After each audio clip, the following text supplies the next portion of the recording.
Doctor साहबा, अमूमन ये देखा गया है कि जब घरों में कुर्बानी की जाती है तो नबी सल्लल्लाहु अलैहि वसल्लम की तरफ से भी की जाती है, तो क्या ऐसा कहा जा सकता है? कुर्बानी अपनी तरफ से करने के अलावा दूसरों की तरफ से भी की जा सकती है, और खुसूसन अल्लाह के रसूल सल्लल्लाहु अलैहि वसल्लम की तरफ से, क्योंकि आपके हम पर बेशुमार एहसानात हैं।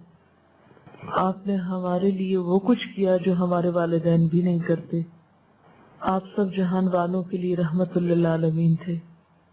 इसलिए अगर कोई शख्स अपने अलावा नबी सल्लल्लाहु अलैहि वसल्लम की तरफ से कुर्बानी करता है तो उसका ये काम दुरुस्त है और बहुत खैर व भलाई का बायस है इंशाअल्लाह।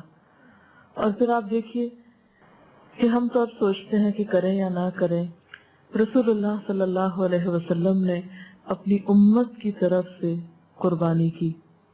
हदीस में आता है कि आप सल्लल्लाहु अलैहि वसल्लम ने हजरत आयशा से छुरी लाने को कहा, आप लाएं, आपने कहा कि इसे तेज करो।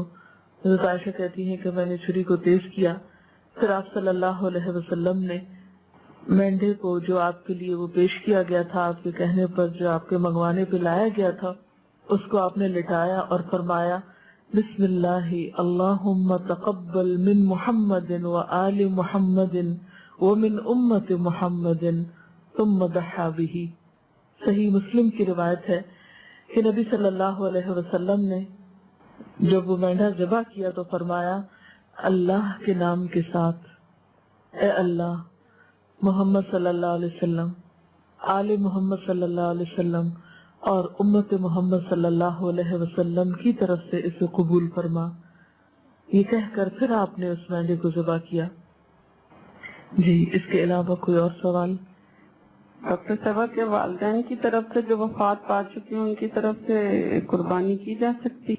जी हाँ, वालिदैन की तरफ से कुर्बानी की जा सकती है, और वालिदैन के अलावा अगर कोई और रिश्तेदार हो, दोस्त हो, अजीज हो, किसी को भी आप सवाब पहुंचाना चाहें तो उसकी तरफ से आप कुर्बानी कर सकते हैं। वीडियो के नीचे सब्सक्राइब के बटन पर क्लिक करें, बेल के आइकॉन पर क्लिक कीजिए ताकि हर नई वीडियो की नोटिफिकेशन